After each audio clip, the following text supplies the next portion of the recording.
I never thought I'd hear the words my wife spat at me that night. "You're bad in bed, Daniel," she said coldly, her arms folded across her chest like she had just delivered some final judgment. We had been married for 6 years and never, not once, had she said anything like that to me. I stood there, stunned, as though the foundation of our marriage had cracked open under my feet. It started as a small argument about chores.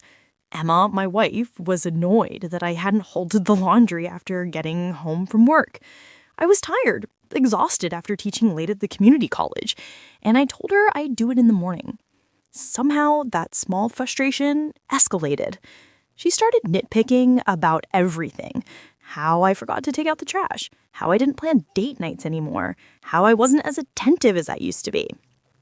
Then, like a knife, she delivered that line.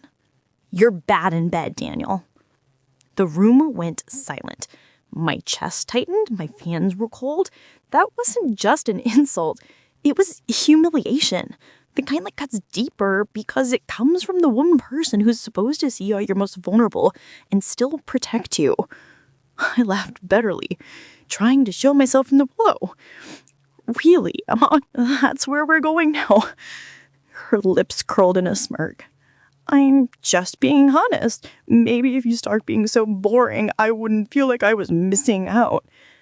I wanted to shout, to tell her how cruel she was being. But before I could respond, a voice from the doorway froze both of us. It was her best friend, Olivia, who had come over earlier for wine. She must have heard everything. She stepped into the living room, arms crossed, her eyes sharp on Emma. "That's not true, Olivia," she said, her voice steady, almost cutting. "Don't lie to him like that. You and I both know he's not the problem here." Emma's face drained of color, then flushed red with fury. She spun toward Olivia, eyes wide like she had just been betrayed in the worst possible way. "What did you just say?" she snapped. Emma's voice just shook, half with rage, half with panic. "Olivia, you have no right to..." But Olivia didn't flinch. She held her ground, eyes locked on Emma. "No, right, Emma. You just humiliated your husband over something that isn't even true. I've heard you brag to me before about how passionate your nights are with him. Don't act like you've been suffering." My doubt initially dropped. I wasn't sure what stunned me more, the fact that Olivia was defending me, or the revelations that my wife had once talked positively about her intimacy to her friend. Her lips trembled as she tried to form words, but all that came out was a sharp, "Shut up, Olivia." I sat frozen on the couch, caught between wanting to disappear and wanting to demand answers. The air in the room grew heavier by the second. Emma's hand shook as she grabbed a glass from the coffee table and slammed it down. "Why are you even saying this? What's your angle?" Olivia let out a bitter laugh. "My angle? Maybe I'm just tired of watching you tear down a man who actually loves you. You push him away, then you blame him, you humiliate him just to cover your own guilt." Guilt. I finally spoke, my voice low. "What guilt?" Emma turned to me, her eyes darting like a trapped animal. She opened her mouth, then closed it again. Olivia answered instead, her tone sharp and unyielding. "She's been texting another guy, Daniel. I've seen it. I wasn't going to get involved, but hearing her say what she just said, no, you don't deserve that." The floor might as well have collapsed beneath me. My ears rang, my pulse stuttered in my temples.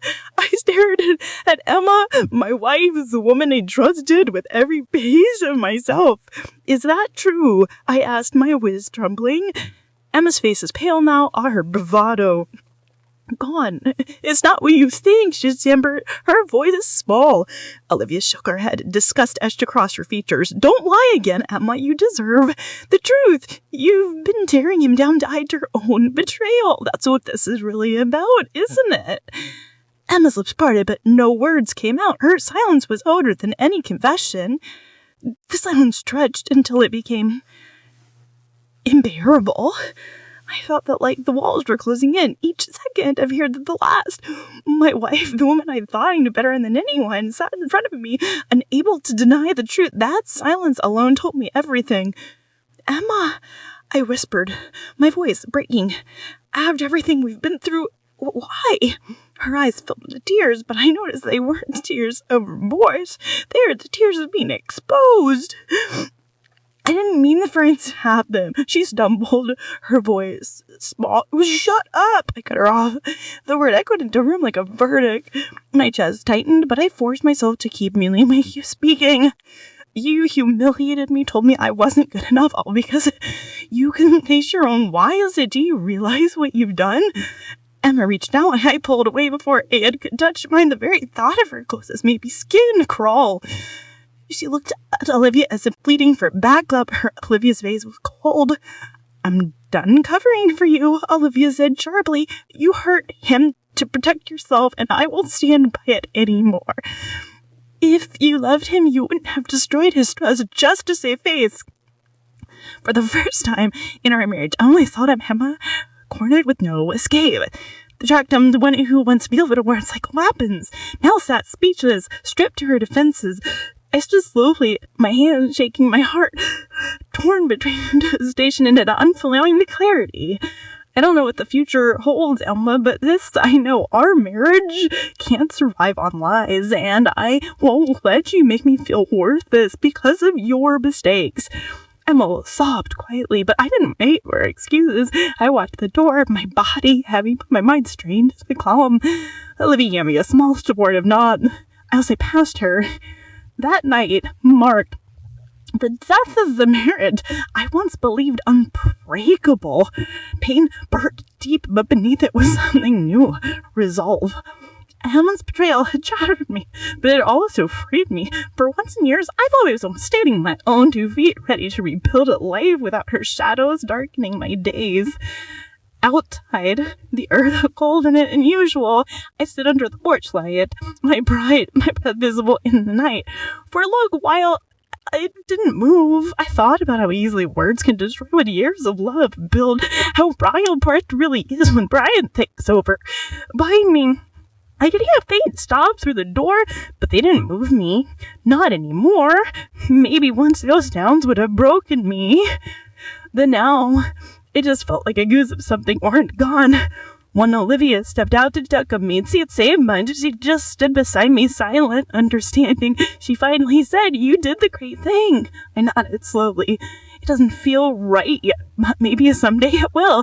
Only at that point, in that quiet moment, I realized something. Sometimes it takes being broken to see who truly stands beside you, and everything else falls apart. And at first on that, I was free.